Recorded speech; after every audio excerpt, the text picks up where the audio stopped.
বসন্তৰ বহাগলৈ আৰু বেছি দিন নাই। তেনে সময়তে তিনিচুকীয়া জিলাৰ ডিগবৈ সমষ্টিৰ পাণবাৰীৰ এজন যুৱক তাঁতশালত ব্যস্ত হৈ পৰিছে। সমাজৰ আগত পৰিচিত নাম। আমি সেইগৰাকী কাষলৈ যোৱাৰ আগতে আমি কেইটামান দৃশ্য দেখুৱাম। বৰ্তমান সময়ত গামোচা উদ্যোগটো কেনেধৰণে তেওঁ তাঁতশালত বহি আগুৱাই লৈ গৈছে। প্ৰথমতে দেখাইছোঁ ডক্টৰ ভূপেন হাজৰিকাৰ যি গামোচাৰ তুলিকাত শ্বহীদ প্ৰণামো তোমাক সেই গীতটো সুধাকণ্ঠ ডক্টৰ ভূপেন হাজৰিকাৰ গামোচাত অলংকৰণ কৰিছে কেনেধৰণে দেখুৱাই আছে। আৰু তাৰ নিচেই কাষত আছে দিহিং পাটকাই নামৰ এই যি দিহিং পাটকাই ৰাষ্ট্ৰীয় উদ্যান আছে, ইয়াও অলংকৰণ কৰিছে। মই অভয়াৰণ্য, মই বন্যপ্ৰাণী। আৰু ইয়াৰ নিচেই কাষত আছে অসমৰ জনপ্ৰিয় হাৰ্টথ্ৰব জুবিন গাৰ্গৰ মায়াবিনী ৰাতিৰ বুকুত নামৰ এই গীতটো তেওঁ অলংকৰণ কৰিছে গামোচাত। আৰু এনেধৰণে তেওঁৰ প্ৰতিভা আছে, যি প্ৰতিভা দেখিলে আপুনিও হয়তো তবধ মানিব। বিশেষকৈ তেওঁৰ হাতৰ পৰশে আৰু তেখেতৰ হাতৰ ৰং তুলিকাৰে কেনেধৰণে গামোচাত ব্যস্ত হৈ থাকে আৰু তাঁতশালত ব্যস্ত হৈ থাকে, আমি সেইগৰাকী কাষলৈ যাব বিচাৰিছোঁ। বিশেষকৈ বৰ্তমান সময়ত বিহুৰ আগমন, বসন্তৰ বহাগৰ আগমন হৈছে, সেই সময়তে এনেধৰণে ব্যস্ত হৈ থাকে। আৰু এটা কথা উল্লেখ কৰিছোঁ, কাহ সময়ত যি সময়ত কাহ হৈ আছিলে, কাহ অপ'জ কৰাৰ এটা কবিতা লিখিছিলে ৰং তুলিকাৰে, সেইটো আমি দেখুৱাইছোঁ। মোৰ সতীৰ্থই দেখুৱাই আছে কেনেধৰণে ৰং তুলিকাৰে গামোচাত অলংকৰণ কৰিছে। আৰু সেই তৰুণ গগৈ যিগৰাকী শিপিনী, আমি তৰুণ গগৈ কাষলৈ যাব বিচাৰিছোঁ। নমস্কাৰ জনাইছোঁ প্ৰথমেই। আৰু এই যে হেণ্ডলুমৰ লগত মই সৰুৰে পৰাই জড়িত। মই আজি প্ৰায় 18-19 বছৰ ধৰি এই শিল্প জগতখনৰ লগতে জড়িত হৈ আছোঁ। এই শিল্প জগতখনৰ লগতে জড়িত হৈ মই কাম কৰি আছোঁ আৰু কৰি থাকিম সদায় যেতিয়ালৈকে পাৰোঁ, আৰু ঠিক তেনেদৰে কৰি আছোঁ। আপুনি যথেষ্ট সংখ্যক গীত লিখিছে, গামোচাত অলংকৰণ কৰিছে। কি গীত লিখিছে আৰু কাৰ বাবে? মই গামোচাত গীতসমূহ ফুলৰ আকাৰে তুলি উলিওৱা হৈছে। এই গীতসমূহ আমাৰ সুধাকণ্ঠ ডক্টৰ ভূপেন হাজৰিকাদেৱৰ মানুহে মানুহৰ বাবে গীতটি লিখিছিলোঁ। আৰু এটি গীত লিখিছিলোঁ, তেওঁৰ গীতে শ্বহীদ প্ৰণামো তোমাক। যিটো সময়ত নেকি প্ৰতিবাদ হৈ আছিলে, যি শ্বহীদ হৈছিলে, সেইটো সময়ত মই শ্বহীদ প্ৰণামো লিখিছিলোঁ।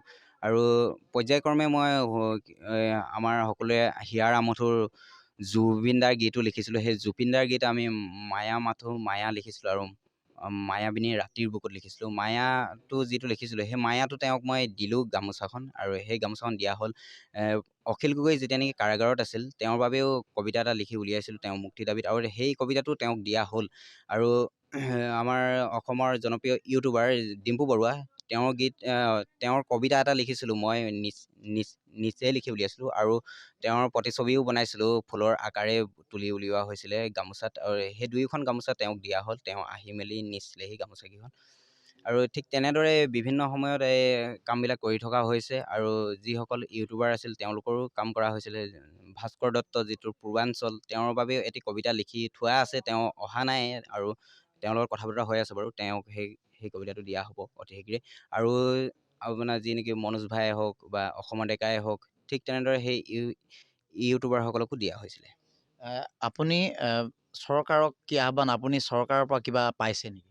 বৰ্তমানলৈকে মই চৰকাৰৰ পৰা কোনো ধৰণৰ সা সুবিধা পোৱা নাই। আৰু এই হেণ্ডলুম জগতত যিহেতু চৰকাৰৰ বহুখিনি অৱদান আছে, কিন্তু মোৰ ক্ষেত্ৰত মই নাজানো কোনখিনিত মই পিছ পৰি গৈছোঁ। হয়তো মই চাগে এই গুৱাহাটী মহানগৰত হয়তো জন্ম লাভ নকৰিলোঁ চাগে। হয়তো শুৱালকুছিৰ দৰে এখন শিল্প নগৰত হয়তো মই জন্ম লাভ নকৰিলোঁ চাগে। হয়তো সেয়াই মোৰ ভুল চাগে।